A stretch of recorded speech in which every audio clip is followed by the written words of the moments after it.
Deixa eu começar aqui a gravaçãozinha da segunda parte. Pronto. Galera, voltando aqui do nosso intervalinho, tá?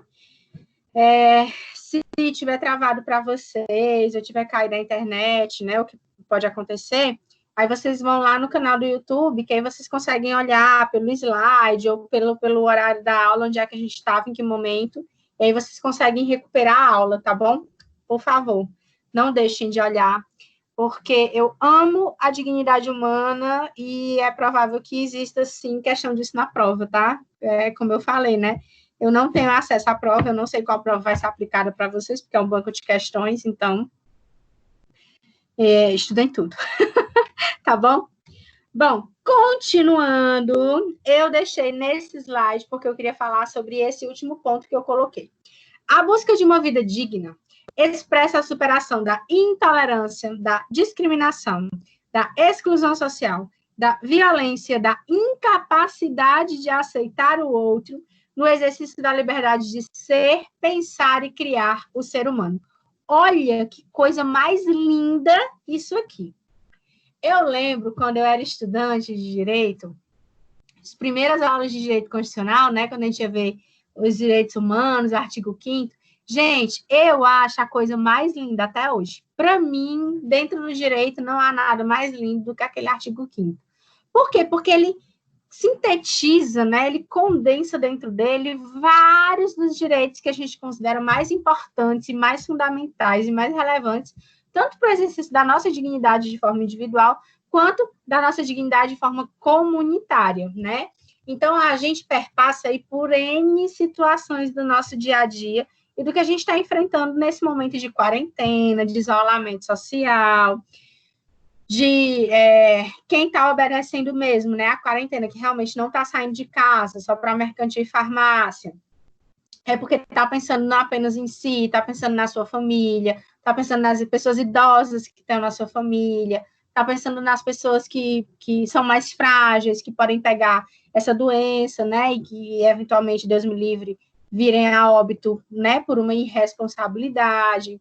E o caso lá do jovem negro que foi assassinado pelo policial nos Estados Unidos, né, diz muito sobre uma sociedade racista, porque é um policial, uma pessoa que tem que defender você, que tem que defender o seu direito à vida. Então, ele, né, na qualidade de policial, deveria ter sido o primeiro a proteger e a defender aquele cidadão, né, e perguntar, e se informar, e tentar saber o que aconteceu. É claro, galera, tem circunstâncias da nossa vida em que a gente realmente não consegue agir com cautela, com parcimônia, que a gente não consegue controlar, talvez. Eu brinco aqui em casa que são os surtos e os mini surtos, né? Eu tenho surtos de vez em quando, tenho mini surtos de vez em quando, principalmente com relação à minha filha. Eu tenho uma filha pequena, e aí, assim, em vários momentos eu me pego brigando com ela, discutindo, aí depois eu paro, penso, racionalizo, que não é desse jeito, que a gente tem que educar, que não é assim, que eu não vou conseguir resolver nada com briga e tudo. Eu tenho muito medo de briga de trânsito, eu tenho muito medo de pessoas armadas no trânsito, porque eu defendo o porte de arma, eu defendo. Mas eu acho que a população tem que ser preparada para isso, né? Não acho que a pessoa tenha que se expor desnecessariamente ao perigo, tá certo? Então, assim, é uma briga interna que eu tenho de mim comigo mesma. Mas eu tenho medo de uma pessoa armada no trânsito, por exemplo, porque perde a cabeça e é capaz de fazer, sei lá, qualquer coisa, né? Claro que seria diminuir demais o cidadão, né? Mas eu tenho medo. Eu, Morgana, tenho medo. Então, assim, são essas circunstâncias em que a gente tem que se controlar. E, às vezes, isso é muito difícil, principalmente porque cada pessoa é uma pessoa, é um indivíduo, é um complexo de coisas que pensa e que sente, e como age, como faz. E aí, viver em comunidade reside em ter essa consciência de que tem algumas coisas realmente que você vai ter que se privar porque é direito da outra pessoa. Respeitar uma fila, por exemplo. Os mais velhos, as grávidas, os lactantes, elas têm que ser respeitadas, né? Tem que ser antes da gente. Você não vai desrespeitar uma lactante ou uma pessoa mais velha ou uma pessoa, né, uma pessoa idosa, porque, não, eu acho que eu tenho mais direito do que ela. Não é você que acha. A Constituição está dizendo, as leis esparsas estão dizendo que tem determinadas circunstâncias em que aquela pessoa vai ter mais direito do que você. Isso é tratar com equidade. Isso é entender que cada pessoa tem as suas diferenças, né? Mas que elas vão ser tratadas de forma igual, de forma com equidade, né? Obedecendo às diferenças, obedecendo às vantagens e desvantagens, né?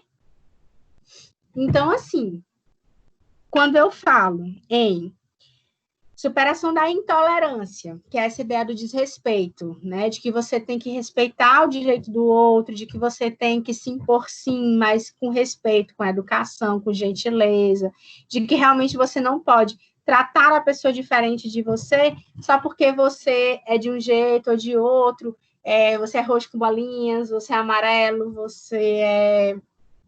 né? É o que eu já falei algumas vezes. A gente tem e pode exercer o nosso direito à liberdade, inclusive liberdade de pensamento, de crença, de não gostar de determinada pessoa, mas eu sempre falei, sempre falarei, sempre defenderei que a gente não pode desrespeitar.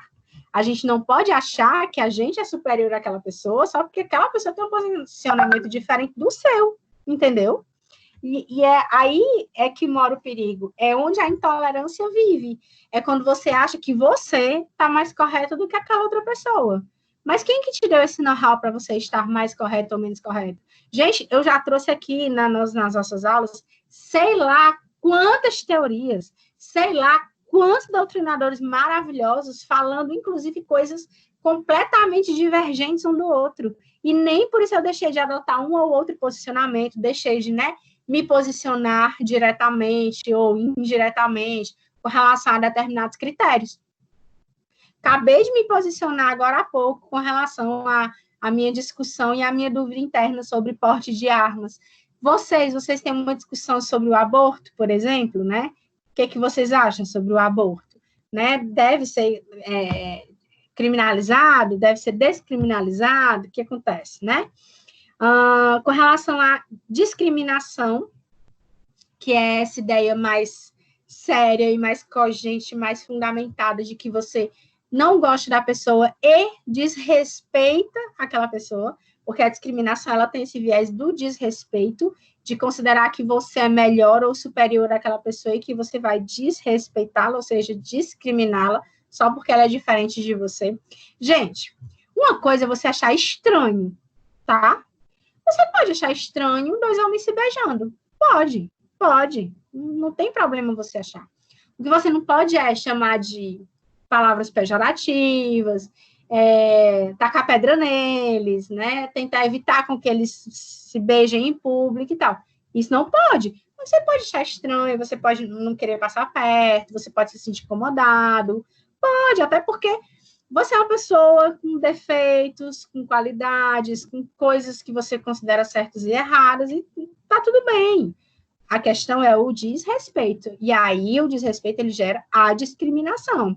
Gera o desconhecimento, gera o descontentamento, é o não saber, é o não entender, é o não discutir. Aí gera essa intolerância que gera essa discriminação, tá certo? E aí a discriminação gera também a exclusão social, que são as nossas classes minorias, né? São os homoafetivos, as pessoas de cor, né, mais escura, as pessoas pretas, né, que às vezes até um pouco mais moreninha já sofrem um certo preconceito, uma certa discriminação, né, porque a exclusão social, ela vem dessa discriminação, ela vem de você não aceitar o diferente, de você não aceitar que aquela pessoa, é um ser humano, então você começa a tratar diferente porque você trata diferente.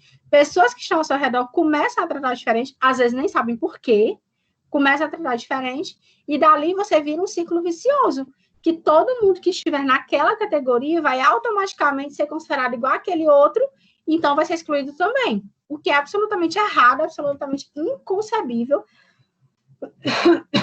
dentro do nosso ordenamento jurídico, dentro do nosso Estado democrático de direito, certo? Violência, aí a violência realmente não escolhe cor, idade, raça, religião, é algo da sociedade, é um defeito da sociedade. Claro que existe uma violência maior, mais gratuita, digamos assim, com relação às pessoas de cor, as pessoas que moram... Eu nem sei se de cor é uma expressão racista, gente. Se for, me perdoe, viu? Não, não é porque eu quero. Se as pessoas, né, pretas, pessoas pretas, se elas estão mais suscetíveis à violência, tem estudos e inúmeros estudos dizendo que as pessoas pretas que moram em comunidades são aquelas pessoas que são mais discriminadas, que são mais desconsideradas pela sociedade, né? Que as mulheres são também muito discriminadas e muito violentadas, as mulheres como um todo, que abuso infantil, pedofilia, abuso sexual, crimes sexuais, tráfico de pessoas. Então, assim, são violências de todos os tipos, tá? Todos os tipos. Desde as mais cruéis até aquelas que são quase desumanas, né? Incapacidade de aceitar o outro. E aí, a incapacidade de aceitar o outro vem da empatia, na verdade, da falta de empatia. É de você não se colocar na situação.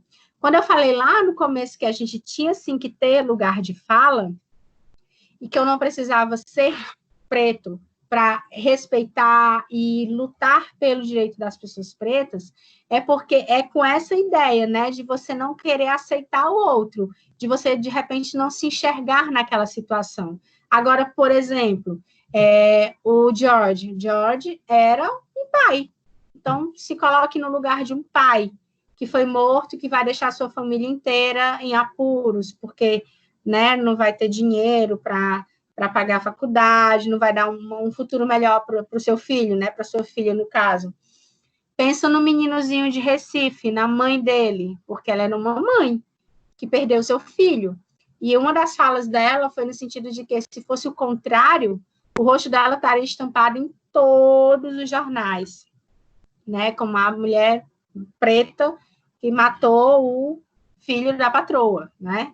Deixou o menino de 5 anos andar sozinho pelo elevador, pelo prédio e tal, né? Pensa na criança, no meninozinho pequenininho, indefeso, sozinho, procurando, pedindo pela mãe, né? Jogado sozinho no elevador. Então, assim, são essas situações. A gente tem que se colocar no lugar. A gente tem que se colocar no lugar. Eu tenho uma filha de 4 anos que é o meu bem mais precioso. Mais precioso. Então, eu chego, né, fico emocionada, pensando na dor dessa mãe. Não é, nessa hora ela não é uma mulher preta, ela é apenas uma mãe que perdeu um filho. Uma situação completamente absurda, não é? Mas, assim, claro que tem outras coisas que a gente precisa levar em consideração, né? Quando a menina lá, Thelminha, né, ganhou o Big Brother, uma das falas do Thiago, que é o apresentador, né? Não sei se vocês assistem, gente. Essa temporada eu assisti, confesso. Gostei bastante. Mas uma das falas do Thiago, do apresentador, foi no sentido de que tinha sido uma temporada muito de feminismo, de luta por direitos iguais das mulheres, do lugar de fala das mulheres. E aí ele falou que a temporada tinha que ser de uma mulher negra, que veio de uma comunidade, né, mas que se formou em medicina, que se sobressaiu a todos esses eventos e a tudo de ruim, ainda mais era filha adotiva, né, e que se sobressaiu de todos esses momentos e eventos e conseguiu galgar esse posto, estudar e se dedicar, né? E aí, por fim, o exercício da liberdade de ser, pensar e criar do ser humano, né? Porque a mesma sociedade que discrimina é a mesma sociedade que tem que lutar contra isso, que tem que lutar contra a discriminação, que tem que lutar contra o racismo, que tem que lutar contra as desigualdades sociais, que tem que lutar contra a pobreza, contra a violência, contra o machismo da sociedade, se o termo ainda é esse, e pensar realmente em igualar os direitos, em dar iguais condições para todas as pessoas, para que todos possam ter as mesmas condições, né? Ou seja, para que todo mundo tenha esse mesmo lugar de fala com relação a essas mesmas circunstâncias que permeiam a sociedade, né? Ai, deixa eu mudar aqui o slide, galera. Que é um evento para mudar o slide de vocês. Gente, ainda tá travando muito? Fala aí comigo.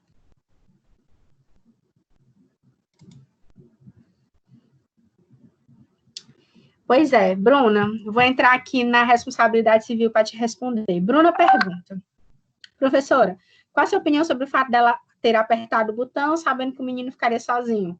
Ela assume ou não o risco dele morrer?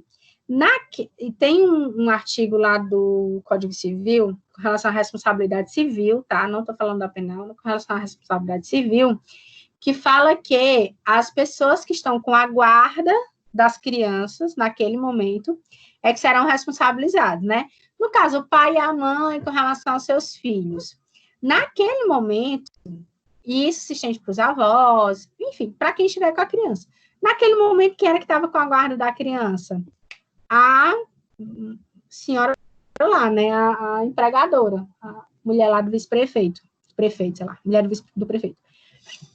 Então, nessa circunstância, ela responde sim, né, civilmente. Com relação ao penal, eu confesso que eu não sei, mas pelo que eu li do pessoal que sabe do assunto, né, ela é responsável sim, porque foi ela que apertou o elevador, e era ela quem estava com a criança na hora do evento. Ela tinha que ter tido cuidado e não ter deixado ele sair, né?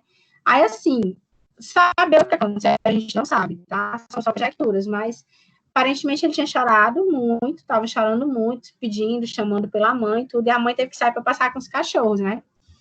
E aí ele estava chorando muito, querendo a mãe, e ela disse, ah, tá bom, pois vá procurar sua mãe, que ela deve estar lá embaixo. E aí ela colocou ele no elevador, né? Sendo que podia apertar para qualquer andar, né?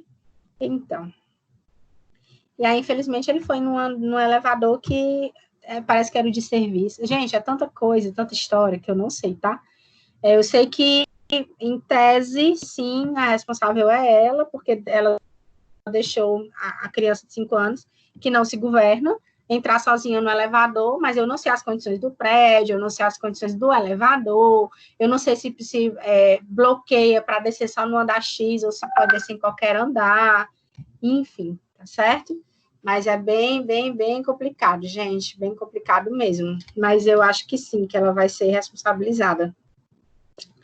Agora tem que ver também a questão de responsabilidade do síndico, né, dos outros apartamentos não, do condomínio, né, no sentido de que a tragédia poderia ter sido evitada, que aparentemente era uma grade que não estava muito segura, né, enfim. Tá?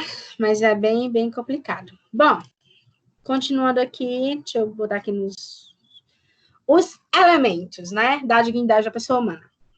Preservação da igualdade, impedimento da degradação e coisificação, Ave Maria, da pessoa, e garantia de um patamar material para a subsistência do ser humano. Vamos lá, né? Primeira coisa.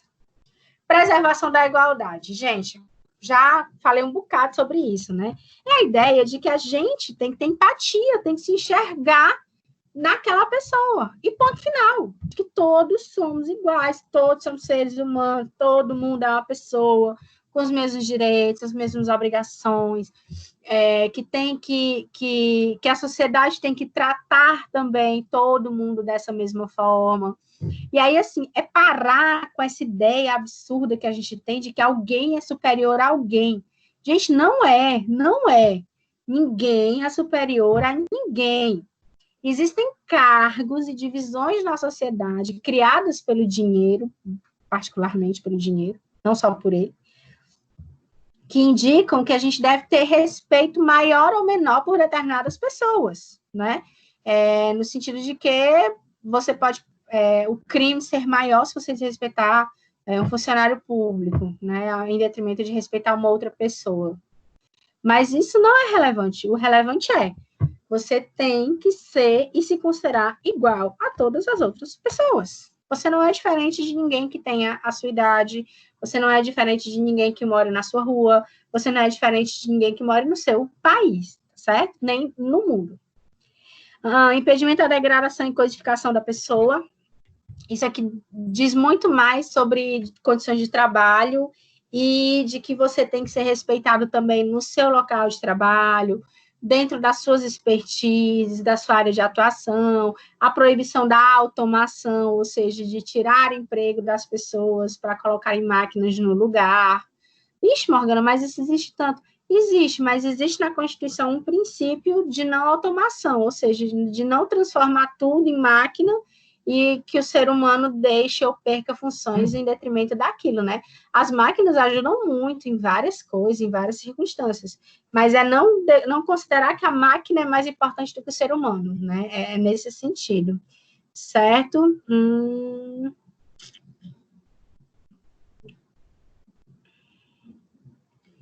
Pronto, que é a ideia da redução do homem à condição de objeto ou de coisa, né?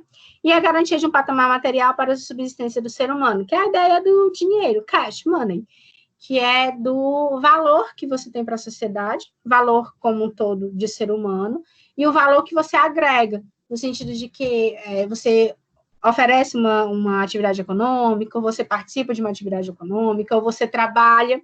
A economia, né, tem 3 pilares, que é o consumidor, o empregador, né, a empresa, e o trabalhador. O trabalhador é empregado da empresa e ele é consumidor do produto da empresa e do produto de outras empresas, né? Então, quem faz a roda girar são essas 3 pessoas. E o Estado, ele é regulador dessa atividade econômica, ele permite que a atividade econômica seja exercida, seja executada, que as pessoas tenham condições de comprar aqueles produtos, mas a gente sabe que existe uma discussão gigantesca, por exemplo, vendedores de iPhone não conseguem comprar um iPhone, por exemplo, né?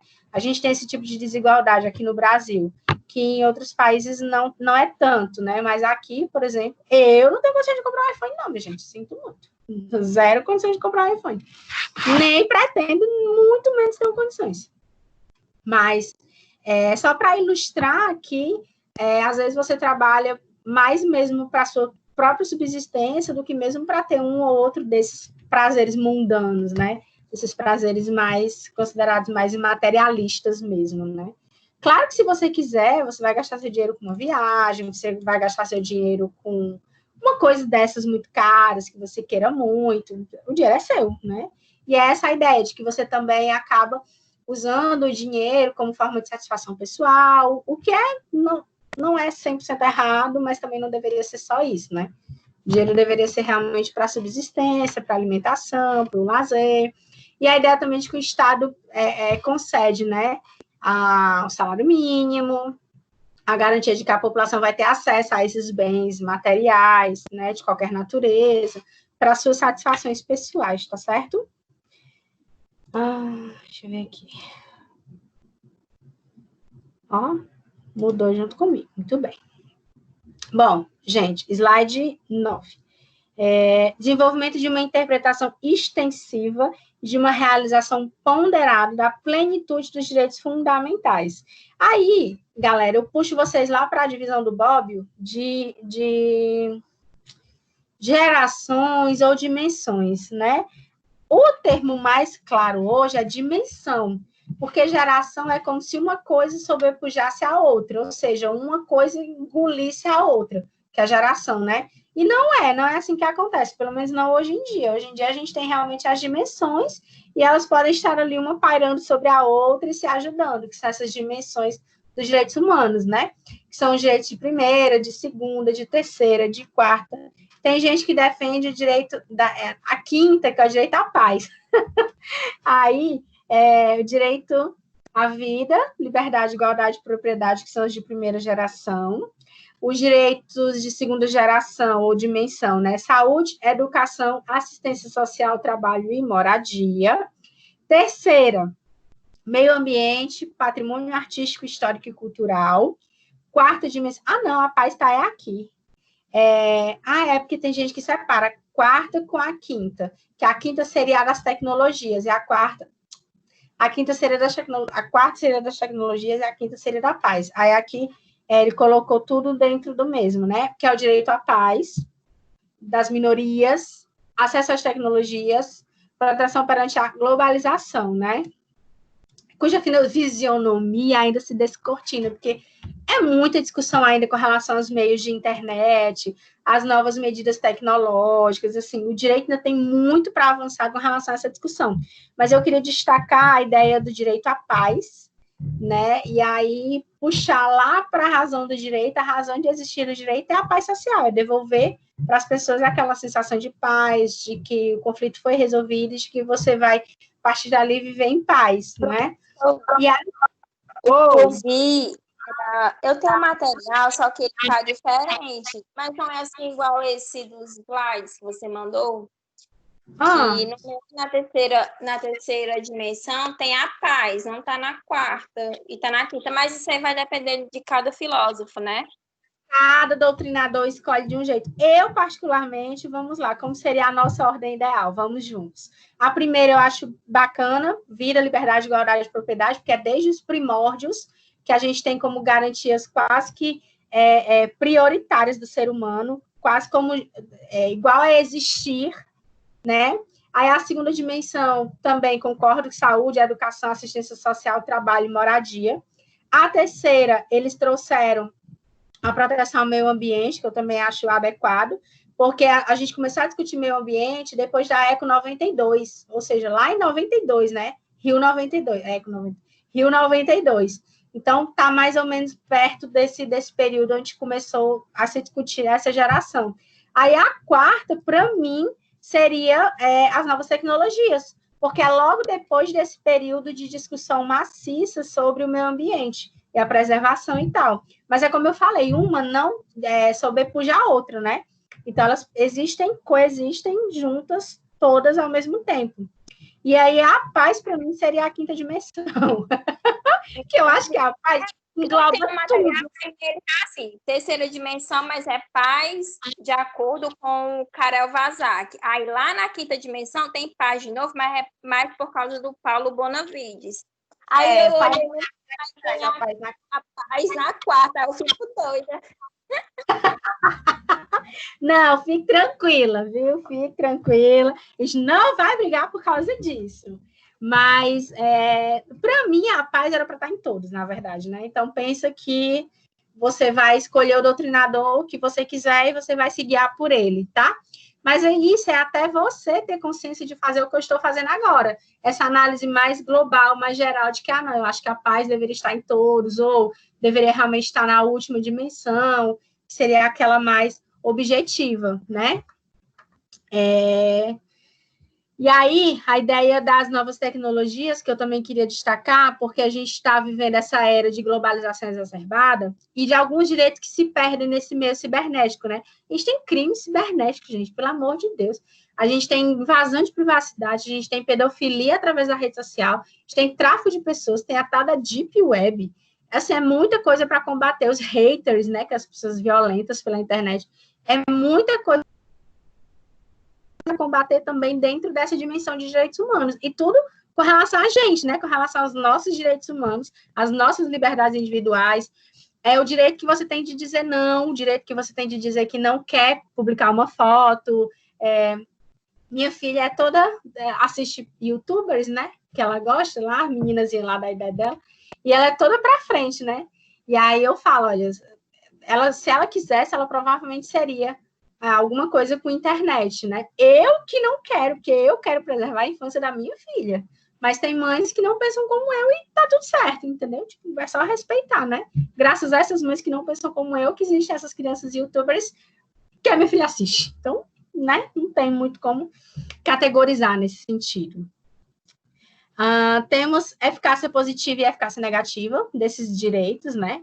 Na positiva, reconhecer ao eventual beneficiado, no caso, a pessoa que está tendo que transpor aquele direito, pela norma jurídica, o direito de produzir os efeitos mediante a propositura da ação competente, de modo que seja possível obter a prestação estatal. Gente, a ideia é de que se você foi subjugado em algum dos seus direitos fundamentais, você tem o direito de entrar com ação judicial contra, né, naquele mesmo sentido. Tipo, o George, né, a família dele vai entrar com ação de indenização contra o Estado, ou já entrou, não sei, porque ele morreu em face de uma ação do Estado e principalmente do racismo que existe lá naquela sociedade especificamente, né? Então, é a forma de reconhecer aquele direito humano fundamental dentro das regulamentações estatais que o direito nos exige, né? E a eficácia negativa, né, confere à cidadania, no caso, à comunidade, prerrogativa de questionar a validade das normas que ofendam o conteúdo de uma existência digna, né, ferindo esse princípio da dignidade da pessoa humana, que é a ideia de que você pode discutir com qualquer pessoa e com relação a qualquer assunto que envolva essa dimensão, essa briga pela dignidade humana, né? Essa ideia de que você tem que ser respeitado, de que você tem que ser valorizado, porque você é um ser humano, apenas isso, não precisa de conjectura maior, sabe? Não precisa de discussão maior nesse sentido, tipo, não, eu não vou brigar com ele porque ele é maior do que eu, sabe? A ideia que a gente tinha no colégio, não vou brigar. E aí o que o coleguinha fazia bullying com você porque ele era maior, ou porque ele era assim, ou porque ele era assado, sabe? Isso não é para existir, não deveria existir nunca. Claro que na minha época, né? Vocês, né, vocês são todos jovens, mas na minha época o bullying não era bullying, para começo de conversa, né? Era uma brincadeira saudável que todo mundo passava. Todo mundo, ninguém escapava de ter um apelido, ninguém escapava de ser considerado XYZ, e todo mundo cresceu saudável, de bem com a vida, tranquilo, né? O índice de suicídio era muito menor na minha época. A geração de hoje tem um índice de suicídio, assim, que é lamentável mesmo, de você doer, porque você pensa, e é o exercício que a gente tem que fazer, que pode ser o seu filho, pode ser o seu amigo, pode ser o filho do seu amigo, né, que está passando por aquilo ali, e observar, galera, a gente tem que sempre, sempre, sempre observar. E se observar em primeiro lugar, entendeu? Se, de repente, aquela atitude que você está tendo não é uma atitude racista ou discriminatória, ou de que você está subjugando alguém sem nem perceber, né? Então, é um exercício importante e interessante que a gente tem que fazer, certo? Ai, deixa eu ver aqui, o que mais? Galera, vamos parando por aqui. Deixa eu ver aqui. Ainda tem algumas coisas para falar sobre a dignidade humana. Galera, vamos parando por aqui. Bati meu recorde, consegui dar 9 slides hoje. Estou orgulhosa de mim mesma. Semana que vem a gente termina, viu? Dá para a gente terminar semana que vem tranquilamente, tá bom? Aí eu vou... Nem sei, gente, como é que eu vou fazer com a relação às questões da prova, mas eu vou fazer o seguinte, eu vou pegar o meu questionário, vou passar para vocês com um resumão. Pronto, tá aí, vou passar um questionáriozinho de revisão para vocês.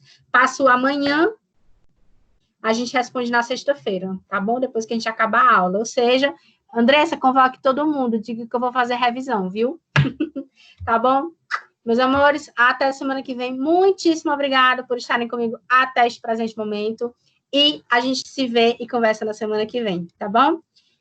Beijo, se cuidem, boa noite.